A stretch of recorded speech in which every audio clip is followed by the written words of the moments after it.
Hello friends, कैसे हो आप लोग। आपका स्वागत है एक बार फिर से मेरे यूट्यूब चैनल में। फ्रेंड्स, ये मेरा एमआर टॉक सीरीज का वीडियो है। मैं इसमें आपके द्वारा पूछे गए क्वेश्चन का जवाब देने की कोशिश करता हूं। अगर आपके मन में भी कोई क्वेश्चन है तो आप मुझे नीचे कमेंट बॉक्स में पूछ सकते हैं। फ्रेंड्स, ये वैसे तो ये एमआर टॉक सीरीज मैं ओनली मेंबर लोग के लिए करता हूं, लेकिन मैं बीच बीच में बाकी लोग के लिए भी ये एमआर टॉक सीरीज लाता रहता हूं, जिसमें मैं आपके द्वारा पूछे गए क्वेश्चन का जवाब देने की कोशिश करता हूं। तो यदि अगर आप भी अभी तक मेंबर नहीं बने हैं मेरे चैनल के, तो आप ज्वाइन के बटन पे क्लिक करके आप मेरे चैनल के मेंबर बन सकते हो। फ्रेंड्स, अभी विगत दिनों में जो सबसे ज़्यादा पूछे जाने वाला क्वेश्चन था मेरे वीडियोज़ पे, मैंने देखा कमेंट बॉक्स को, तो सबसे ज़्यादा पूछे जाने वाला प्रश्न यही था कि सर मुझे जॉब नहीं मिल रहा, मैं बहुत ट्राई करके देख चुका हूँ, इससे भी बात किया, उससे भी बात किया, ये भी किया, वो भी किया। तो मैंने सोचा कि इस टॉपिक पे एक वीडियो बनाया जाए और इसमें आपके जो भी डाउट्स हैं वो क्लियर किया जाए। फ्रेंड्स, मैं इस वीडियो में आपको 4 पॉइंट्स बताऊंगा। चारों पॉइंट को समझ करके आपको क्लियरिटी हो जाएगी कि एज अ फ्रेशर आपको क्या करना चाहिए जिससे आपको भी एमआर का जॉब मिल पाए।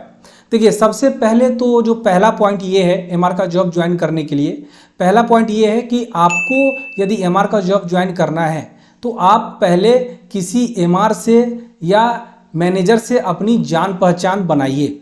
जो भी लोग इस फील्ड से जुड़े हुए हैं, जैसे एमआर हुआ, मैनेजर हुआ, या फिर यूँ कहूँ तो मेडिकल वाले होते हैं, ये भी इसी फील्ड के पार्ट के लोग हैं, है ना। तो इन लोगों से आप जान पहचान बनाइए।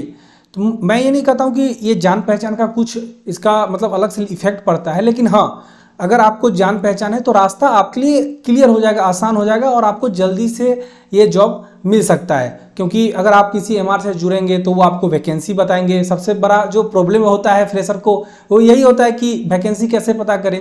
और यदि आप इधर उधर ऑनलाइन से वैकेंसी पता करते हैं तो वो वैकेंसी पे उतना मतलब अब वो वैकेंसी कितना घूम के आया रहता है चारों तरफ से, तब तक पता चलता है कि वो वैकेंसी फिलअप हो गई। और ऑनलाइन चीज़ पे आप उतना ट्रस्ट करोगे, उससे ज़्यादा अच्छा है कि यदि कोई एमआर आपको बताता है तो उस पर ज़्यादा ट्रस्ट करने वाली बात है, क्योंकि वो अगर यदि कोई कंपनी बताएगा भी तो अच्छी कंपनी बताएगा। तो इसलिए मैं बोल रहा हूँ कि आप सबसे पहले किसी एमआर से, मैनेजर से आप जान पहचान बनाइए। दूसरा ये है पॉइंट कि आपको तो चलिए आपको पहचान बना लिया, लेकिन आपके बदले कोई दूसरा इंटरव्यू देने तो नहीं जाएगा।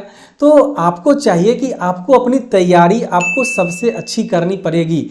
जब आप इंटरव्यू में जाएं तो ऐसा ना हो कि अब वो आपके लिए तो इंटरव्यू नहीं देगा, सवाल का जवाब तो आप ही को देना है, तो वहाँ पे आप फेल ना हो जाए। तो आपका लिंक भी रहेगा तो भी कुछ फ़ायदा नहीं होगा। तो ज़रूरी ये है कि आप अपनी तैयारी करें, आप अपना जो इंटरव्यू के लिए जैसा रिज्यूम अच्छा तैयार कर लें, इंट्रोडक्शन तैयार कर लें, फार्माकोलॉजी क्या है वो पढ़ लें, ह्यूमन बॉडी सिस्टम के बारे में पढ़ लें। जिस कंपनी के लिए इंटरव्यू देने जा रहे हैं तो उसके बारे में आप कुछ जानकारी पता कर लें, है ना। और एमआर का क्या काम होता है, मेन सबसे ज़रूरी चीज़ कि एमआर का क्या काम होता है, आप जिस काम के लिए जा रहे हैं तो वो उसके बारे में आपको पता होना चाहिए। तो इस सब चीज़ों की तैयारी आप अच्छे से कर लें, तभी आपका जो बाकी चीज़ है वो काम आ पाएगा। तो दूसरा पॉइंट ये है कि आपकी तैयारी अच्छी होनी चाहिए।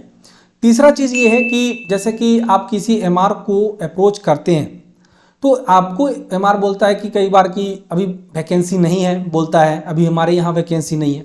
तो सबसे जो ज़रूरी चीज़ है वो आपको पहले एक चीज़ अपने माइंडसेट को चेंज करना पड़ेगा कि जैसे मान लीजिए आप जहाँ पे है, मान लो आपका घर पटना हेडक्वार्टर में है, तो ऐसा नहीं है कि पटना में ही जॉब मिलेगा तभी आप पटना में वहीं पे काम करोगे। आपको थोड़ा सा अपने आप को स्ट्रेच करना पड़ेगा, फ्लेक्सिबल बनना पड़ेगा आपको कि यदि मान लो आप पटना में हो, आपको वहाँ जॉब नहीं मिल रही है, लेकिन वो एमआर बोला कि मेरा यहाँ पे ही हेडक्वार्टर में वैकेंसी है, तो वहाँ पे मतलब होता है कि मैं ये नहीं बोल रहा हूँ कि आप मेरी बात मानो, अब आपका पर्सनल लाइफ है, आपको जाना चाहिए कि नहीं जाना चाहिए वो आपका है रीजन, लेकिन मैं आपको एक तरीका बता रहा हूँ कि हाँ ऐसा भी किया जा सकता है। और बहुत सारे एमआर लोग करते हैं जिनका घर यहाँ है लेकिन वो किसी और हेडक्वार्टर में, किसी और ज़िले में, किसी और स्टेट में भी जा करके लोग जॉब करते हैं। तो थोड़ा सा आपको अपना मतलब फ्लेक्सिबिलिटी लानी पड़ेगी, लचीलापन लाना पड़ेगा थोड़ा सा, है ना।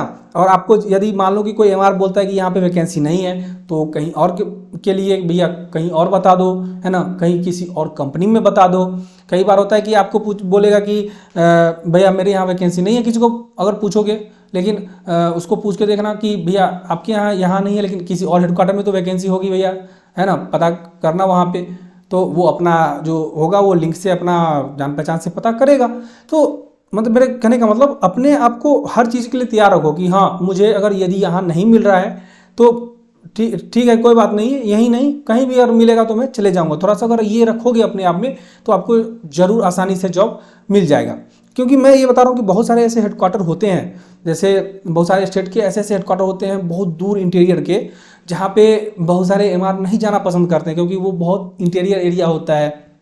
तो वहाँ पे लोग जाना नहीं चाहते हैं, वहाँ पे मैनेजर को या कंपनी को एमआर मिलते भी नहीं रहता है। तो आपके लिए तो अपॉर्चुनिटी है, जैसे फ्रेशर हो कहीं नहीं मिल रहा है तो वहाँ गए, कुछ दिन काम किए, फिर अपना वापस जो है अपने घर आ सकते हो अपने हेडक्वार्टर में भविष्य में जैसा अगर मन करे तो थोड़ा सा ये आपको करना पड़ेगा। ठीक है, चौथी बात ये है कि आपको ये देखना पड़ेगा कि अगर जैसे आप ट्राई कर रहे हो, मान लो कि कोई बड़ी कंपनी के लिए आप ट्राई कर रहे हो, है ना, मैं किसी कंपनी का नाम नहीं लूँगा, लेकिन आप समझ लो कि कोई जैसे मान लो आप कोई बड़ी कंपनी के लिए ट्राई कर रहे हो, उसमें आपका नहीं हो रहा है।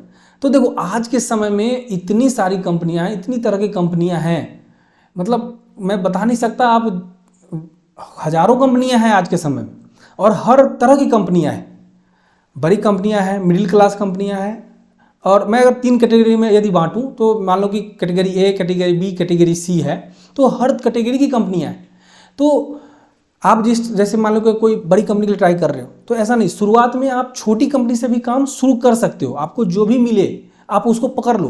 बाद में जैसे ही आपका एक्सपीरियंस हो जाएगा, फ्रेशर का एक बार टैग हट जाएगा तो आपको अच्छी कंपनी जो है ना आपको खोज के लेगी। बस आपको देखो, आप जो भी कंपनी ज्वाइन करना उसमें ईमानदारी से अच्छे से काम करना, फील्ड में आप रहोगे, मेहनत करोगे तो आपको कोई भी आदमी, कोई भी कंपनी उठा लेगा आपको, है ना। फील्ड में आपको बहुत सारे एमआर मैनेजर भी मिलते रहते हैं, वो देखेगा कि हाँ ये लड़का काम करता है और आपका परफॉर्मेंस अच्छा रहेगा आपका, तो तुरंत जो है सो आपको उठा लेगा। तो मेरे कहने का मतलब ये है कि आपको शुरू में जरूरी नहीं है कि बड़ी कंपनी ही मिले, है ना, छोटी कंपनी जिस टाइप की भी कंपनी मिले। अब देखो ऐसा नहीं कर लेना अब कि कई बहुत सारी सी कंपनी आती है जहाँ पे सैलरी वगैरह का इशू रहता है, एकदम ही वो कंपनी मत ज्वाइन करना। मैंने वीडियो बनाया हुआ है कि कौन सी कंपनी ज्वाइन करने से पहले कंपनी के बारे में ये चीज़ पता कर लो कि कौन सी कंपनी कैसी है, उसके ऊपर मैं वीडियो बना कर रखा हुआ हूँ। वो वीडियो का लिंक मैं आई बटन में या डिस्क्रिप्शन में डाल देता हूँ, आप जाकर के उसको ये वीडियो देखने के बाद चेकआउट कर लो। तो आपको ये चीज़ भी करना पड़ेगा कि हाँ मेरे को ये कंपनी नहीं मिलेगी, तो बहुत सारी कंपनियां हैं, आप कहीं से भी शुरुआत कर सकते हो और बाद में जाकर के एक्सपीरियंस होने के बाद आप अच्छी कंपनी ज्वाइन कर सकते हो। तो ये फ्रेंड्स ये 4 चीज़ें हैं जो मैंने टॉपिक्स बताए हैं, वो ये चीज़ें आप करो, इम्प्लीमेंट करके देखो। और बाकी एमआर जॉब से रिलेटेड सारी जानकारी A to Z, आपको इंटरव्यू में क्या सवाल पूछा जाएगा, आपको एमआर का जॉब का पहला दिन कैसा होता है, कैसे काम किया जाता है फील्ड में, एमआर का क्या काम है ना, ट्रेनिंग में क्या होता है, ट्रेनिंग कैसे होता है, सेल को कैसे बढ़ाया जाए, डॉक्टर से कैसे बात करें, A to Z जानकारी आपको मेरे चैनल पे मिल जाएगा, आप जाकर के वो चेकआउट कर सकते हो। फ्रेंड्स तब तक के लिए इतना ही। जय हिंद, जय भारत। और आपके मन में भी अगर कोई सवाल है तो आप मुझे नीचे कमेंट बॉक्स में पूछ सकते हो।